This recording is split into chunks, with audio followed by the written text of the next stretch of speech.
ကျွန်တော်အခုရောက်ရှိနေရတော့မော်လမြိုင်ကန္နာလမ်းမှာပဲဖြစ်ပါတယ်ရန်ကုန်ကနေမနက်9နာရီလောက်မှာထွက်ခဲ့တယ်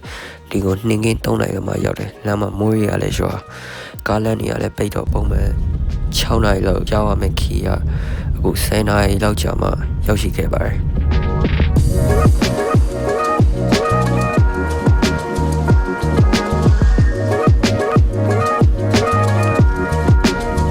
ပြီးရနေကျွန်တော်တို့ကြိုင်မျိုးကစူတောင်းပြပြအောင်တော့မယ်ဆိုလို့ကြိုင်မျိုးဘက်ကိုဆက်လက်တော့ခဲ့ပါတယ်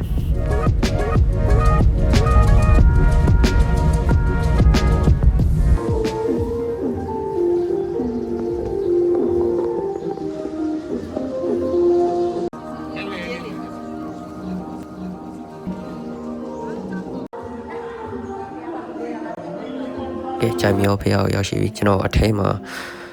ဖျားဝင်ဖူးလိုက်ပါဦးမယ်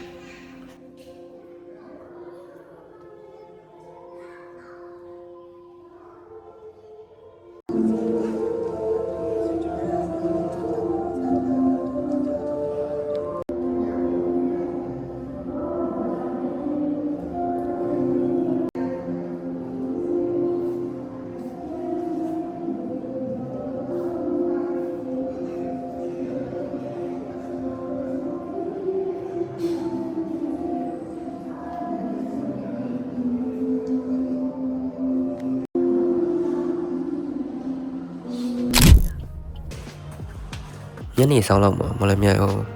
ပြောက်တယ်ဟိုတယ်မှာရေမိုးချုပ်ခဏနားပြီးရတယ်နည်းနည်းလေးတော့မူချုပ်သွားတယ်ကနလာညစီမှာဘာရှိမလဲဆိုပြီးတော့ခဏထွက်လာလိုက်တယ်ချိုင်မျောနေအပြန်တော့ဆိုင်တွေကလည်းအများကြီးပဲလူတွေကလည်းကြိတ်တိုးဒါပေမဲ့အခုနည်းနည်းလေးမှောင်တော့ပြီမိုးလည်းနည်းနည်းချုပ်သွားပြီဆိုတော့ဆိုင်တွေအလောက်မရှိတော့ဘူးနဲ့ဟိုဘက်ဒီဘက်နဲ့နောက်ဆုံးတော့မပါမဖြစ်မလမြိုင်မွေးငါးဆိုင်ကိုရောက်သွားပါတယ်ဒါဆိုရင်လည်းပြဆိုင်ကချက်ခင်စားရတာနဲ့ပြရတဲ့စီးနဲ့တက်တယ်။ Okay ဒါတော့အေးလည်း3500ပဲရှိရဆိုတော့အဲ့ဒါလည်းမစိုးလို့ပြောလို့ရတယ်။နောက်ဆုံးတော့ဘိုင်လည်းမဝတီးရနဲ့ကြက်ကြော်ဆိုင်တွေ့လို့ကြက်ကြော်ဝင်ဆွဲခဲ့ပါသေးတယ်။ Okay အခုတော်တော်ကြီးလည်းမှောင်နေပြီညလည်းတော်တော်မိုးချုံနေပြီဆိုတော့ဟိုတယ်ပြန်ပြီးတော့နားလိုက်ပါဦးမယ်။အားလုံးပဲစီးဦးပါနောက်နေ့မှာပဲဆက်သွားအောင်မယ်ဆိုတော့ဆက်လက်ဆောင်ရွက်ကြည့်ပေးကြပါဦး။